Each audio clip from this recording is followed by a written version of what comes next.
Welcome back to the Hard Way Learnt channel.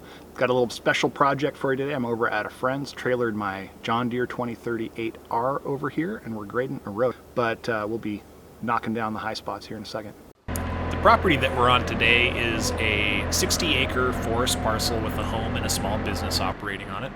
There's some small buildings, and this road that we're on right here was added in order to access those small buildings. However, it's basically just pit run. The rocks in this road range in size from normal 5/8 gravel size up to about 10 or 12 inch diameter small boulders. And the road itself is quite wavy. You're going to see this, and I've learned a lot about running this land plane recently, and this job definitely taught me a few things too. But as you're running a land plane like this down a road, you're going to see a wave of material build up on each blade. And when both blades have a good wave of material rolling over them or rolling in front of them, you're going to leave a nice flat surface. When the wave on one of those blades drops off, that's going to tell you that you're filling in a flat spot, or a low spot rather. But if you're keeping a wave of material on one of the blades, then you have enough material that you're leaving a fairly smooth surface. If the wave of material drops off both blades, you still have a hole there, and you're going to need to come back. So as we watch the blades, keep an eye on that, and you'll kind of see the progress as we go, where a couple passes in, we're carrying a wave of material on both blades, and that's telling us that we're going to leave a nice flat surface. I'm running the rippers at the same level as the blades just to try to break up any high spots or any rocks that are sticking up. I don't really want to dig down into this pit run and stir up all those large rocks.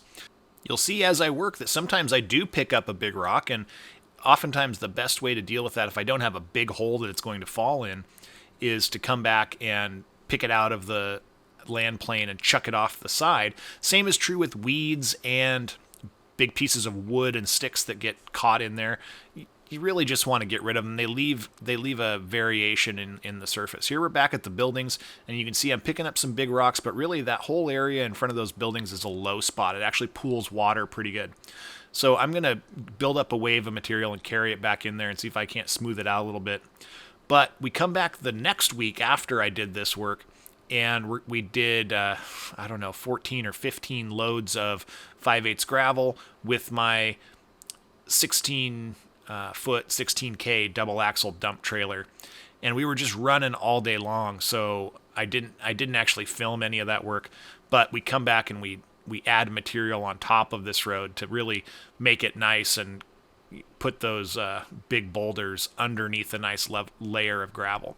There are other roads on this property, and my friend asked me to come out, and I was like, yeah, we can do that one road. And he is gone for the day, and I just went after all of his roads and widened them out a little bit. A lot of material had kind of piled up on the sides from plowing with a bucket set a little bit too deep for snow plowing.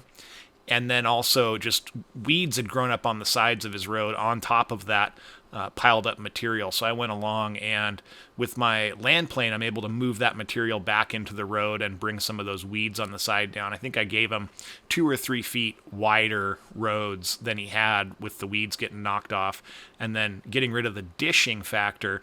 Dishing is one of the hardest things when you have a tractor and you're working with the bucket to maintain your roads. If you don't have enough room to work across the road as you work your potholes and things, you'll end up with the road dishing. And what I mean by that is it'll be low in the center and high on the shoulders.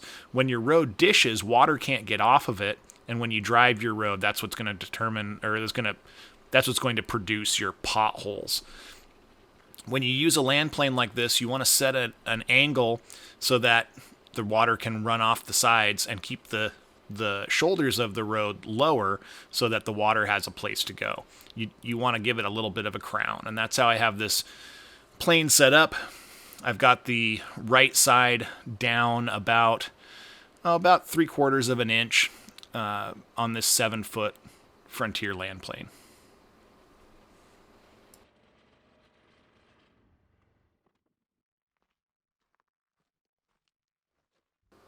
Here I've noticed some of those larger boulders had built up in my material, and I'm just going to chuck them off to the side. We actually, after we were all done with the grading, my friend's kids were walking the roads and picking rocks and chucking them out and really helping clean the surface up. Those big rocks just don't do you any favors. If you ever spent a summer picking rocks as a child, give us a like and subscribe for the good memories.